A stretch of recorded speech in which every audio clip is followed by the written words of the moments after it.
¿Qué tal? Muy buenas tardes. Los saluda, como ya es una costumbre, Luis Ángel Hurtado. Bienvenidos a un programa más de Agenda Mediática. El día de hoy, a partir de muchos comentarios que hemos recibido por parte de ustedes, pues abrimos ahora el diálogo, esta conversación, pues con un especialista en el ámbito de los medios públicos. A nosotros nos honra desde Agenda Mediática tener pues al doctor Lenin Martel, profesor investigador de la Universidad Autónoma del Estado de México. Lenin, te doy un cordial saludo. Muy buena tarde. ¿Qué tal? ¿Cómo estás? Me da muchísimo gusto estar hoy contigo y platicar sobre este tema tan relevante. Bueno, Lenin, en ese sentido, pues vamos a entrar ahora sí de lleno al tema. Vamos a empezar platicando sobre el papel de los medios en esta coyuntura que estamos viviendo del COVID-19. ¿Cuál es tu punto de vista, tú como académico y por supuesto tú en llegado momento fuiste un defensor de las audiencias de un medio público? ¿Cómo ves el papel que actualmente están viviendo los medios públicos? Pues mira, los medios públicos están haciendo un trabajo muy especial. Eh, Cuando empezó todo este problema de la pandemia, justamente yo tenía algunas preguntas, algunos cuestionamientos sobre la manera en que iban a cubrir, que iban a producir, que iban a transmitir toda esta historia, ¿no? Que iban, pues de esta manera, a ampliar la discusión en el espacio público. Iban a cambiar alguna de su programación, iban a poner programación especial, qué tipo de tensiones iban a ocurrir, habría sesgos o no en su información, etcétera. Mismas preguntas que seguramente varios colegas y también escuchas y televidentes sobre todo tenían. Y entonces para mí ha sido una gran sorpresa por muchas razones sobre el tipo de cobertura que están haciendo. Eh, en primer lugar, yo creo que esta cobertura robustece a la función que han venido teniendo los medios públicos, tanto federales como estatales, y en particular los universitarios. Ya iremos hablando sobre elementos específicos. Eh, lo cual esta cobertura para mí se me hace muy interesante en un contexto en el que lo tenemos que comparar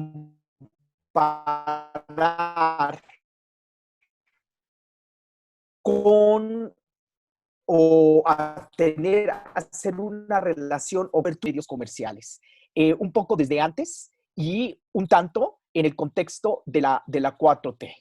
En primer lugar, ¿qué es lo que observo?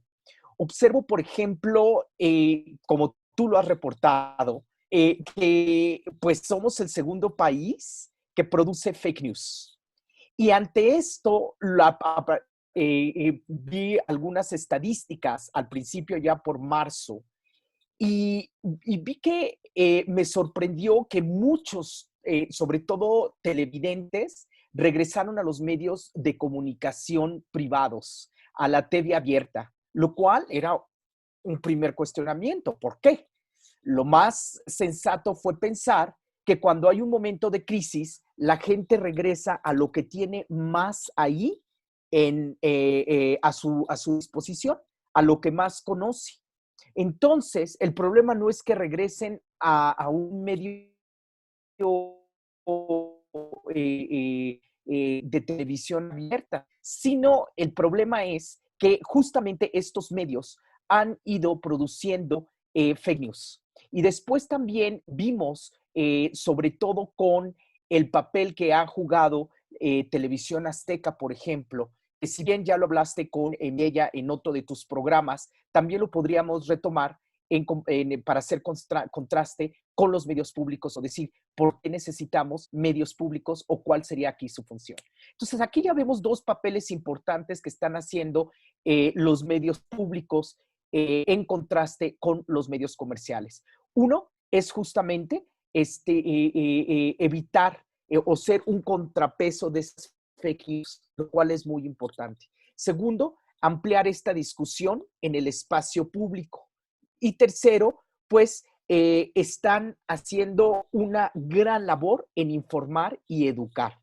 Entonces aquí vamos a ver ciertas cuestiones que han estado haciendo, por ejemplo, bajo la coordinación del SPR, que si bien en un principio aquí cuando empezó el sexenio de López Obrador, teníamos algunas dudas sobre cómo el SPR iba a coordinar a los demás medios públicos.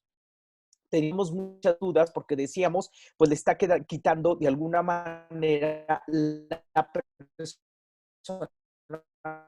personalidad a los otros medios públicos, coordinando a los demás medios públicos. Sin embargo, lo que hemos visto, al menos en este momento,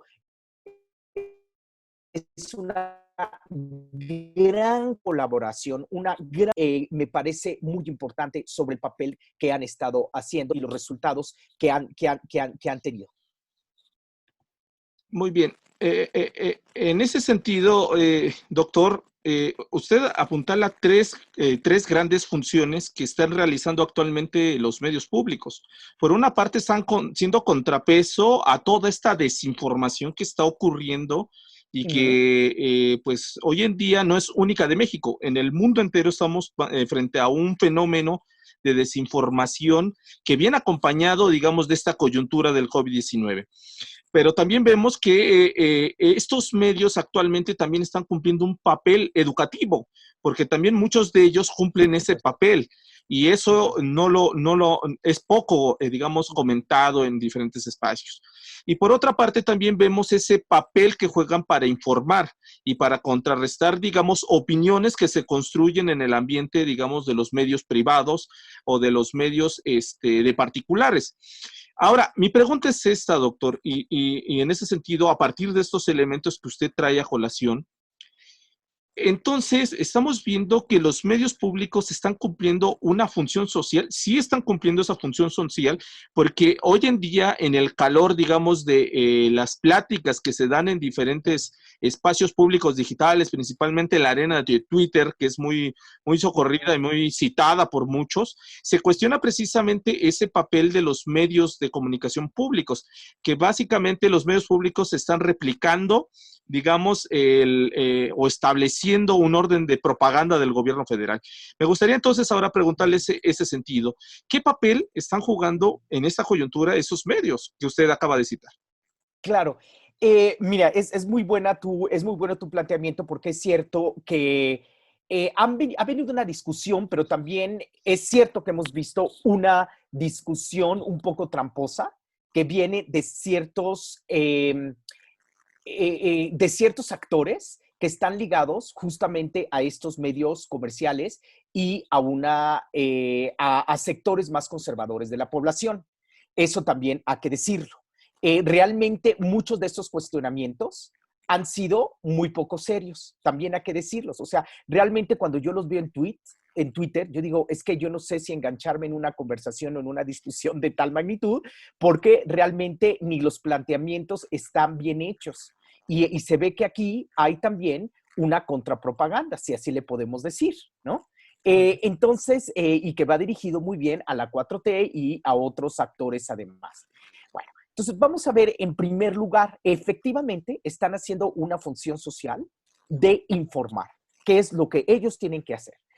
Ahorita vamos a ver estos bemoles. Lo otro es educar y educar y de alguna manera difundir cultura de la salud.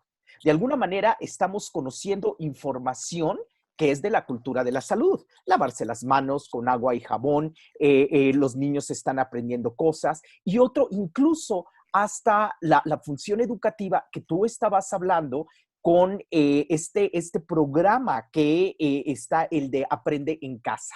Y también otras cuestiones que vamos a ver que ahorita las digo ya de manera más específica para que veamos cómo estos medios públicos no resultan ser aburridos y que también lo que pasa es que la gente no los conoce y que aquí hay un problema de comunicación desde el gobierno en tratar de explicar qué hacen estos medios públicos y acercar también a la gente, pero que también la gente se acerque a estos medios públicos y los conozca y que les pierda el miedo y que sepan que no es información aburrida, porque yo realmente he estado siguiendo programación acerca del COVID y hay cosas que, por ejemplo, en Aprende a Casa, yo sí he aprendido bastante, ¿no? Por ejemplo, entonces, sobre recursos educativos. Entonces, también está, de alguna manera, educando a la población. Déjame ir a la segunda parte de la pregunta que me hiciste, que estaban replicando información del gobierno. Mira, efectivamente, desde que empezó la 4T, y digo, porque ahí fue un parteaguas en los medios públicos. ¿Por qué fue un parteaguas en los medios públicos? Uno, porque veníamos de una ley que se acababa relativamente nueva. Segundo, porque después, con el gobierno de Peña Nieto, decidió darle la vuelta a los lineamientos de las audiencias y los dejó al aire. ¿Por qué? Porque no le convenían a los empresarios de los medios privados. Y tercero, porque en campaña y después, en el momento que se inauguró como presidente de la República, el presidente López Obrador prometió la transformación de estos medios públicos y sobre todo su autonomía e independencia. Entonces, no solamente eso, hizo algo el presidente López Obrador, y disculpa que me estoy haciendo un contexto, pero es para que nuestra audiencia pueda entender bien. Hizo algo muy simbólico que ningún otro presidente de la República había hecho en la historia de este país. Presentó a los directores de los medios de comunicación. Y si revisamos su perfil, es la primera ocasión cuando en grupo él dice su currículum y decimos, ahora sí, esta gente viene de la sociedad civil. O perdón, estos profesionales, si vienen de la sociedad civil, se formaron en la sociedad civil, se formaron en los medios de comunicación, como Lidia Camacho, como Gabriel Sosa Plata, como Aleida Calleja, sí tienen no solamente idea a veces de producción, de programación, de periodismo, sino también de políticas públicas. Y finalmente son personas profesionales que saben para qué sirven estos medios de comunicación. Esto es algo inédito en la historia. Entonces, de ahí que vienen muchas expectativas. Sin embargo, con estas expectativas también vinieron muchos cuestionamientos o muchas preguntas. Por ejemplo, una de ellas era que al principio hubo un recorte presupuestal que no entendíamos ahí. Entonces decíamos, ¿cómo va a haber un fortalecimiento si hay recorte presupuestal? Otra de las cosas que no veíamos claro era cómo otra vez, repito, el SPR iba a estar como encima de los demás y no sabíamos cómo iba a ser la coordinación. Entonces decíamos, bueno, pues sí necesitan esta supervisión del SPR o no. Y no sabíamos bien cuál iba a ser el papel del SPR. ¿Ok? Bueno, entre otros cuestionamientos que ya no me detengo, sí había uno más. Sí, la mañanera, por ejemplo, tenía que ser transmitida por los medios públicos. Yo, por ejemplo, al principio me pregunté a mí mismo y dije, a ver, en la BBC o en Estados Unidos, donde tienen medios de comunicación públicos muy fuertes, un sistema muy fuerte, o en Australia, se pasaría linealmente, completamente, todos estos discursos de la mañana, o como dicen en inglés, estos briefs. Y yo dije, no necesariamente. Eso no pasaría en esos países. Lo que sí pasaría, se harían programas y se retomarían esos noticiarios y en sus informativos y en sus programas de discusión durante, digamos, todo el día, lo que se diga ahí, y a partir de lo que se diga ahí, se harían mesas de discusión, se realizarían más reportajes, más información, etcétera. ¿Sí me explico? Pero no pasar como si fuera replicarla. Entonces yo dije, ok, está bien. Sin embargo, discutiendo también recuerdo con unos colegas, alguna colega me decía, mira, es que también es de la única manera que la gente se puede enterar, porque ¿qué tal si no tienen internet? ¿No? Y entonces, pues, aunque ya cada vez hay más gente que tiene internet en este país, pues hay mucha gente que no. Y también es una manera por la cual se pueda enterar de lo que está pasando. Entonces, realmente yo he estado, si me permites, quizá no comprometido con una respuesta de que si estos medios públicos han hecho un buen trabajo, digamos, o han hecho bien en replicar esta información o no. Y creo que queda al aire. Todavía no hay suficientes evidencias. Yo lo que te puedo decir, quizá en particular, como un ciudadano, digamos, informado, interesado en diferentes asuntos públicos, que yo por primera vez sé qué es lo que hace un presidente. Sé cómo se van tomando las decisiones. Sé que puede tener una conversación con el público. Sé y que creo que ese no es el problema a veces de que si se pasa o no. Quizás será el problema con lo que decía Mireya Márquez en tu pasado programa, que tiene que ver con que a lo mejor los periodistas no están haciendo bien las preguntas. Recuerdo un grupo de compañeros corresponsales de medios públicos, de medios, bueno, públicos, porque también estaba la corresponsal de National Public Radio, pero también había otros que decían, es que lo que tenemos que hacer es al revés, juntar un pool de preguntas, ponernos a discutir entre nosotros los corresponsales o los periodistas con los periodistas mexicanos y entonces sí, hacer muy buenas preguntas para que López Obrador entonces no imponga la agenda. Entonces, ok, a lo mejor entonces el problema no es necesariamente de que se pasen esto linealmente, sino qué tipo de discusión los medios públicos están dando. Bueno, en fin, eso fue una primera etapa, que ahora con el COVID se cambia toda la narrativa. ¿Qué es lo que estamos viendo? Ahora, si bien, te repito, no tengo una respuesta concreta porque es una nueva experiencia para este país e incluso para el mundo, que esto va a ser referencia para todo el mundo. Entonces, ahora con el COVID sucede algo nuevo. Sucede que lo único que sabemos, lo único que queda claro, es que es un virus que se previene con agua y jabón. Lo demás no es claro. Lo demás no es claro. Entonces, que si va a haber vacuna, que si no, que si cuántos muertos, que si no, que si etcétera, eso sí no lo sabemos. Pero ante esa poca información, los medios públicos lo que hacen en este país es decir, bueno, ok, vamos a tratar de informar. Y yo creo que han acertado muy bien en pasar diariamente el programa con Hugo López-Gatell, que no necesariamente es una celebridad, o más que una celebridad, es un científico que tiene que el presidente dice, miren, yo no soy experto en esto, e incluso al principio recordamos que estaba un poco, no sabíamos cuál era la postura de López Obrador, y en eso inmediatamente pone a alguien que sabe.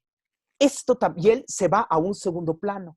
Y esto es algo muy importante, porque de alguna manera Hugo López-Gatell, además un gran comunicador, además de ser, digamos que es de los pocos científicos de la salud, que es muy buen comunicador. Y entonces, como dice también Mireya Márquez, pues logra quitar esa tensión que existía, ¿no? Este protagonismo que existía de López Obrador, y entonces Hugo López trae una nueva conversación fresca, con información, con datos, con una información incluso articulada. Entonces decimos, ok, la información, ¿cómo debe ser la programación de un medio público? Empecemos de ahí. Uno, debe ser útil socialmente. Ya. Segundo, debe de tener una calidad que decimos contextual, es decir, de acuerdo al contexto del medio de comunicación, digamos, a un medio comunitario no le vamos a pedir que tenga la misma calidad de periodismo hecho por un profesional de la BBC, Pues claro que no. ¿Por qué? Porque muchas veces es alguien que se está entrenando desde la comunidad. Sin embargo, sí podemos encontrar una calidad en un medio comunitario porque la información es útil socialmente para la comunidad. Entonces, perfecto. Entonces, aquí vemos, entonces decimos, ok, si yo fuera un director de un medio público, entonces diría, ok, vale la pena poner seguir lo de López-Gatell. Primera pregunta, ¿es útil socialmente su información? Sí. ¿Tiene calidad la información? Sí. ¿Tiene varias fuentes? Sí. ¿Es precisa? Sí. ¿Ok?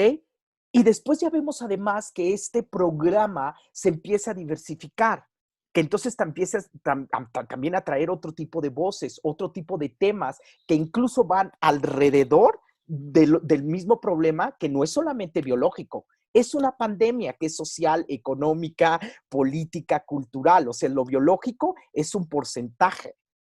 Lo demás es otro porcentaje hasta juntar un 100%. Entonces yo diría, miren, yo creo que aquí hay que hacer una pausa y yo creo que sí es importante y yo agradezco que se pase por los medios públicos. Y yo creo que es muy importante. Y bueno, la mañanera, digamos, ahí regreso a la primera parte de mi pregunta, sigue siendo a lo mejor algo cuestionado. Sí podría ser, pero también en esta pandemia lo que necesitamos es información. Así que estas dos transmisiones, tanto la de la mañana como la de la tarde, de las 7 de la noche, en este momento adquieren otro significado, al menos por el momento. ¿Mm? Entonces, eso yo creo que es algo muy importante. Déjame darte una tercera respuesta a esta pregunta. La tercera parte es que no solamente vemos, o más bien aquí es donde vemos la calidad de los directores de los medios de comunicación públicos. Aquí se ve que es donde sabe. Mira, en primer lugar, ¿qué es lo que vemos? Tenemos a Lidia Camacho. Lidia Camacho no solamente fue directora de Radio Educación, ella fue la primera empleada que se convirtió en directora. Entonces ella sabe de producción, sabe de producción, sabe de programación y además ha trabajado mucho en políticas públicas y tiene la noción como un medio, además, que puede contribuir a la cultura, a la identidad nacional, etcétera. Y ahora Lidia Camacho, que tiene una vasta experiencia, se va a la televisión educativa. Y de repente le llega esta crisis. Pues aquí estamos viendo el papel que está haciendo esta directora, que aquí vemos que hace un muy buen trabajo. El aprende en casa, como lo dije al principio, para mí es muy importante.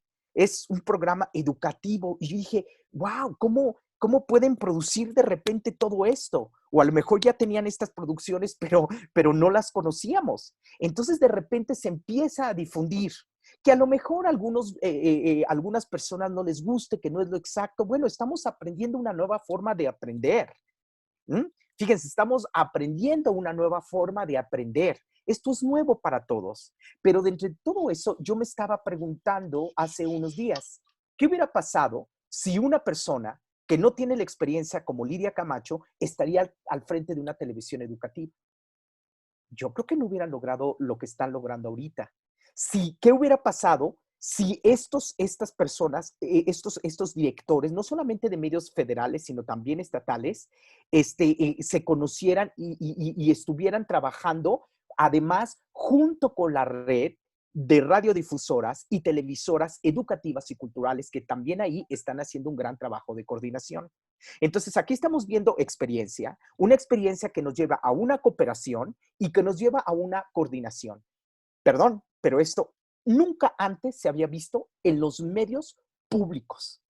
Antes se vio por allá del 2001, también a través de la red, cuando hubo una crisis con el decretazo, si no mal recuerdo, por allá en el 2002, y hubo trabajos interesantes, trabajos para que se diera, se hicieron mesas de discusión, se hicieron foros para lograr que un cambio de ley que nunca se logró, ¿no? Para ampliar esta discusión dentro de los medios públicos para saber cuál era su función, pero después de ahí nunca lo vimos más. Y ahora vemos esta coordinación que se está dando. Y además, no solamente esta coordinación viene del DF, sino que viene también de, por ejemplo, el sistema de radiodifusión de Zacatecano, que está haciendo una gran labor. Justamente Tere Velázquez, que es la directora de las radiodifusoras, está haciendo gran coordinación, por ejemplo, ahora, por ejemplo, con el Instituto Federal de Telecomunicaciones, que ahora lo que van a hacer es, se acaba de aprobar como unos canales adicionales para multiprogramación, de modo que los medios de televisión abierta puedan tener otros canales para programar y difundir toda esta información sobre el COVID. Entonces, regresando a tu pregunta general y para hilar estas tres cosas que estaba yo diciendo, definitivamente están fortaleciendo su forma de informar, hay coordinación y definitivamente están haciendo su función social de informar. ¿Cómo lo sabemos? A través de, porque pues, sus contenidos son de utilidad social y también tienen calidad. Estimado doctor, en ese sentido, entonces estamos viendo que más bien la crítica que existe actualmente en contra de los medios públicos y de su papel es precisamente cuestionando, pues básicamente una cuestión política más que una cuestión meramente educativa, que es el deber ser de muchos de ellos, y una cuestión social o de información. En ese sentido, me gustaría entonces ahora hacer una comparativa, si no lo permites, con los medios privados, porque realmente se cuestiona mucho el papel de los medios públicos, pero entonces vamos a ver la contraparte, que son los medios privados. Al inicio de la plática mencionabas el papel de TV Azteca, que hizo precisamente con este llamamiento a la desobediencia civil, por parte de uno de sus conductores estelares en el horario estelar, para que no le hiciéramos caso precisamente a esta fuente de información oficial que se decretó desde presidencia, que era es el doctor Hugo López-Gatell. En ese sentido, estamos viendo que los medios de comunicación públicos están cumpliendo funciones de informar, de educar y sobre todo de generar contenidos del interés público. Vemos la contraparte, los medios privados están realmente cumpliendo también esa función, porque también entonces, si se critican los medios públicos, entonces, ¿por qué no hacerlo también desde el punto de vista de los medios privados? Muy bien. Me parece muy bien tu planteamiento y mira, primero vamos a ver, ¿cuál es, por ejemplo, yo vi una entrevista, me parece ser que que ha sido gran defensor de los medios privados, y él decía algo como, pues miren, los medios públicos nadie los ve, porque inmediatamente todo el mundo se fue a los medios privados, por lo mismo que yo decía, o sea, cuando hay una crisis me voy a lo conocido, ¿no? ¿Para qué me voy a lo otro? Entonces me voy a lo que mi abuelita me enseñó cuando es chico, no, pues rápidamente ahí tengo la televisión abierta. Y habrá que ver por qué, porque eso también representa y tiene que ver con dinámicas de la casa, ¿no? Del ámbito privado. Que no sé, a lo mejor el papá está viendo, pero a lo mejor el hijo, a lo mejor aunque quiera ver una televisora pública, pues a lo mejor el papá no, etcétera. Y también tiene que ver con otras razones que van más allá de un número, de decir, tanto porcentaje está viendo más en medios privados. Bueno, digamos que, ok, fueron el declive al principio del COVID se fue hacia abajo en los medios públicos, ¿ok? Bueno, está muy bien. Sin embargo, hay algo que a mí me gustaría contradecir a este planteamiento, porque una comunicación no es solamente un número, sino es qué tan significativo es para la audiencia. Entonces, si vamos así, perdón, pero los medios privados no están haciendo algo significativo para la audiencia. Esta información no es significativa. Realmente la discusión ha sido muy sesgada. Ha sido, yo no sé cuál es tu opinión, pero yo sí la veo sesgada, la veo con un montón de agenda. Y bueno, ahí estuvo lo de Televisión Azteca, pero también he visto otra cosa tan terrible, no sé si has visto tú la campaña, esta muy fuerte, un poco, me atrevería a decir hasta fascista, ¿no? Y que el otro día que fue en Imagen TV, donde esta conductora dice, bueno, lo voy a decir porque así lo dijo, no chinguen a su madre y quédense en casa. Bueno, que un profesional no está para hablarme así. Un profesional, sí es que es profesional, ¿no? O un conductor, digamos, de la televisión, no está para decirme qué hacer, sino para informar. Además, veamos de dónde viene esa campaña. ¿M? Y además, todo algo descontextualizado y además de una manera tan agresiva en tiempos donde estamos viviendo un virus agresivo, pues, ¿qué tipo de conversación estamos creando?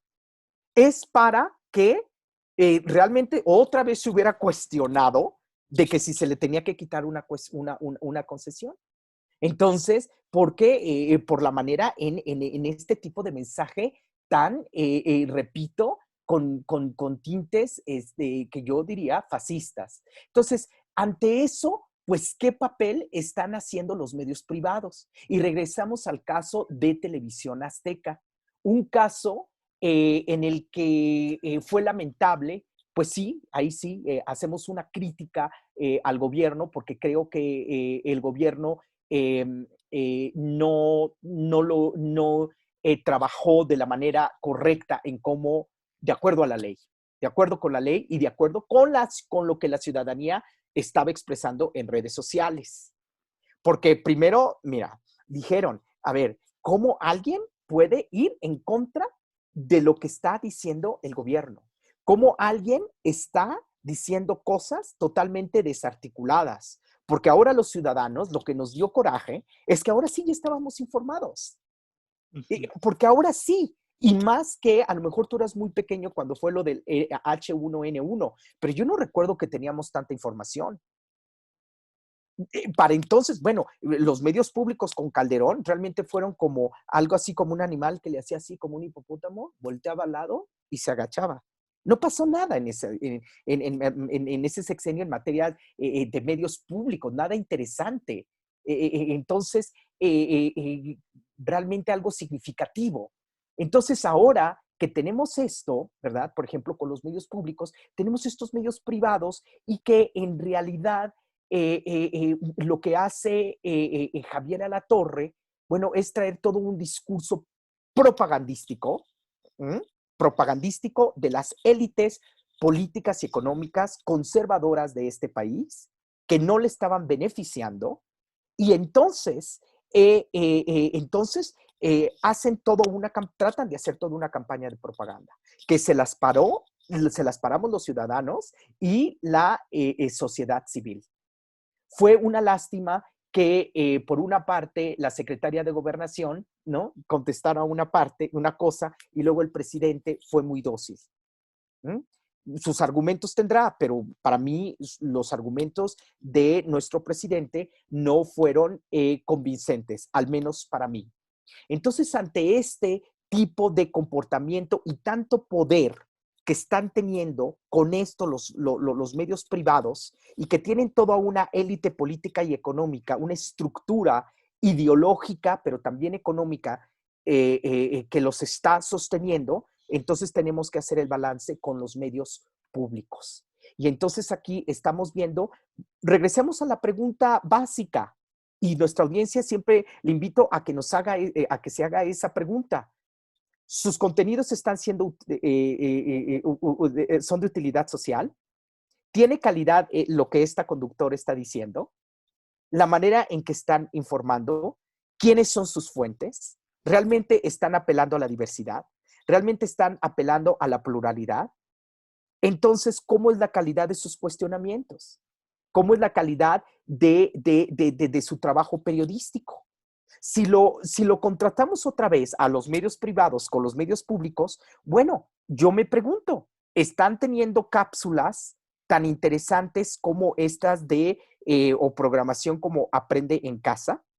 ¿Están teniendo, por ejemplo, estos documentales maravillosos que están haciendo los medios universitarios como la Universidad de Guadalajara, que están haciendo este programa del coronavirus, la pandemia, ¿no? Se han sumado a hacer esta información, ¿no? Y esta coproducción que es justamente con Discovery Channel, ¿no? Que ellos tienen los recursos, ellos lo podrían hacer de miles de maneras, pero yo no veo esta programación tan sofisticada, me atrevería a decir la palabra, como esto que es el coronavirus, la pandemia y otros programas también muy buenos, ¿no? Por ejemplo, el sistema zacatecano tiene unas cosas hermosas que invito a la audiencia a escuchar, que es, por ejemplo, unas creaciones sonoras de 2 minutos, donde distintos artistas de la región hablan sobre cómo ellos han vivido pues esta pandemia, lo cual es muy importante para crear una conversación, para crear más información, para crear una solidaridad e incluso cooperación y una manera incluso de identidad nacional. Yo me pregunto si eso están haciendo los medios privados o, por ejemplo, esta coordinación que tienen, ¿no? O decir, a ver, a través de la Cámara de la Industria de Radio y Televisión están produciendo cosas y luego pasando la misma programación en los canales privados, así como lo están haciendo los medios públicos, que el SPR está, por ejemplo, produciendo estos programas, por ejemplo, COVID-19 consulta directa, que es muy interesante, ¿no? Donde la ciudadanía le pregunta a expertos, y esto también está pasando por Canal 22 y está pasando por otros lados, ¿no? Entonces, aquí estamos viendo el contraste de realmente la programación fuerte a marchas forzadas que están haciendo los medios públicos y el nivel de calidad y de utilidad social de contenidos de los medios privados. Entonces, que claro, esta tampoco es perfecta, ¿no? Estamos aprendiendo, también hay muchas limitaciones, además económicas, ¿no? Pero a pesar de eso están haciendo esfuerzos increíbles y que además están atravesando fronteras, porque este programa, por ejemplo, de coronavirus, la pandemia, se está pasando ya que ya lleva además 10 semanas al aire, que es de lunes a domingo, ya lleva 70 programas de 60 minutos y, por ejemplo, se está pasando en 20 países desde Canadá hasta Argentina. Entonces, aquí estamos viendo una dimensión y alguien me podrá decir, sí, pero la audiencia está más por medios privados. Entonces yo creo que eso no tiene que ver a que es mala calidad o que estos medios públicos no están sirviendo o no están haciendo una función relevante para la sociedad. Mi estimado Lenin, en ese sentido, para cerrar, digamos, esta conversación que estamos teniendo contigo, ahora me gustaría preguntarte, en ese sentido, ¿cuál sería entonces el reto después del coronavirus de estos medios públicos? Porque ahorita estamos hablando de que ciertamente están generando contenidos ex profeso y actuando conforme a la coyuntura que estamos viviendo. Pero ¿cuál sería entonces el reto de estos medios públicos para, si han ganado audiencia, mantenerla y más allá, acrecentarla? Fíjate que sí, para mí esto es bien importante porque yo creo que lástima que uno está aquí, tiene que estar confinado, pero a mí me encantaría ahorita estar haciendo trabajo de campo dentro de las televisoras y las radiodifusoras para estar observando los rituales, las dinámicas, platicar con productores, realizadores, para ver las preguntas tan creativas que se están haciendo ahorita. Porque estoy seguro que lo están haciendo. He podido hablar con algunos directivos de algunos medios públicos, algunos productores, he visto lo que están posteando, etcétera. Pero yo creo que se están preguntando, yo creo que nadie sabe, pero ya sale a la superficie que uno sí necesitamos más profesionalización. Definitivamente aquí se sabe, pero para eso se sabe que uno, pues sí necesitan recursos económicos.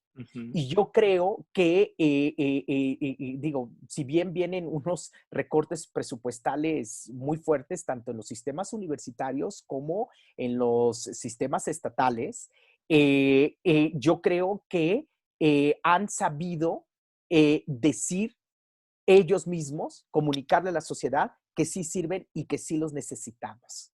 Pero para eso necesitamos dinero y también para eso necesitamos profesionalización.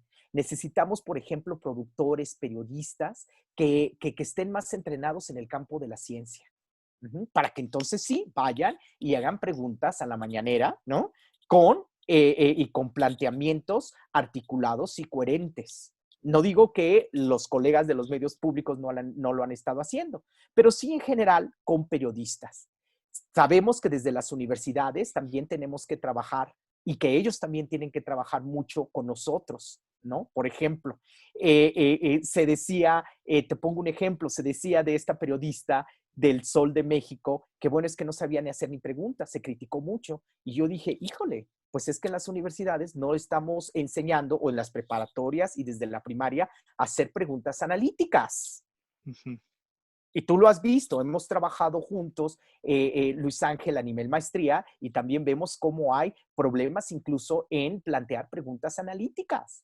Entonces, si así estamos también preparando a los periodistas, entonces que van y hacer este tipo de preguntas y entonces siguen, pues también por eso López Obrador continúa con su agenda. Entonces necesitamos una profesionalización muy, muy interesante, sobre todo a lo mejor en el campo de la salud. Dos, necesitamos más fuentes. Necesitamos que los periodistas, que los medios conozcan más fuentes, no siempre las mismas fuentes. Y también para los medios internacionales. Esto no solamente va para los medios nacionales públicos. Necesitamos que, yo creo que están aprendiendo que pueden ser más creativos. De verdad, las cosas que ahorita puse 3 ejemplos, por ejemplo, se puede hacer una programación mucho más creativa. El otro día estaba oyendo unos sones en Radio Educación muy interesantes y que me dio mucho gusto, porque era como para eso, para decir, mira, vamos a también entretener en momentos difíciles. O, por ejemplo, una barra que hay en el SPR, que es sobre, diariamente que pasa sobre películas muy interesantes. Entonces, ¿por qué no hacemos eso? Yo creo que una creatividad de comunicarse, esto que te decía de la radio zacatecana, lo que están haciendo en Radio Guadalajara, lo que están haciendo en Radio UNAM, en tipo de conversaciones, en tipo de formas de, a ver, ciudadanos, háblenos y pregúntenos y vamos a tener un experto. Esas son formas creativas que tampoco es que se necesita tanto dinero para hacerse, ¿no? Y bueno, el IMER también está haciendo un trabajo espectacular en esto, pero también creo que es una crítica que ya se les ha hecho mucho a los medios públicos, que necesitan más programación sobre ciencia y sobre ciencia de la salud, porque, o medio ambiente, porque sabemos que esto viene del medio ambiente. No sabemos bien de dónde, ¿no? Pero sabemos que es un problema que viene del medio ambiente, que a lo mejor viene de animales, etcétera, ¿no? De Wuhan. No estamos seguros, pero sí sabemos que es algo que viene del medio ambiente. Pero mañana vamos a tener problemas también con el cambio climático. Este es el principio de muchísimas cosas, entonces sí necesitamos más programación. Y bueno, también obliga a tener una visión más informativa, a preguntarnos si cuando esto termine, si tenemos que seguir la mañanera de manera lineal o como yo lo estaba proponiendo al principio de este programa. Entonces también las estructuras informativas, etcétera, y también prepararse para contingencias en un futuro. Porque, por ejemplo, los medios universitarios que trabajan mucho con alumnos, pues ahora los alumnos están en casa. Y eso los deja en una desventaja para operar en vivo, ¿no? Entonces han tenido que ocupar retransmisiones, etcétera. Y bueno, si bien han añadido cosas, pues yo creo que esto deja muchas preguntas abiertas hacia los medios públicos sobre qué hacer en el futuro. Perfecto, mi estimado doctor Lenin Martel. Te agradezco muchísimo que hayas podido platicar con nosotros aquí en este programa Agenda Mediática sobre el papel que están jugando actualmente los medios públicos. Te agradezco muchísimo y esperamos contar contigo en una futura transmisión para hablar posteriormente de esta coyuntura que estamos viviendo, sobre el papel, por supuesto, de los medios públicos y sobre todo el fin que tienen que cumplir precisamente esos medios públicos. Te agradezco muchísimo, te mando un fuerte abrazo y espero platicar contigo personalmente muy pronto. Muchísimas gracias, Luis Ángel, y un gran saludo a toda tu audiencia que va creciendo. Muy bien, un abrazo fuerte. Hasta luego. Gracias, pues bueno, con esto terminamos el programa de hoy de Agenda Mediática. Los invitamos, como siempre, a nuestra siguiente transmisión con un siguiente especialista de todo esto que tiene que ver con la comunicación en esta coyuntura que estamos viendo del COVID-19. Soy Luis Ángel Hurtado, que tengan muy buena tarde. Hasta luego.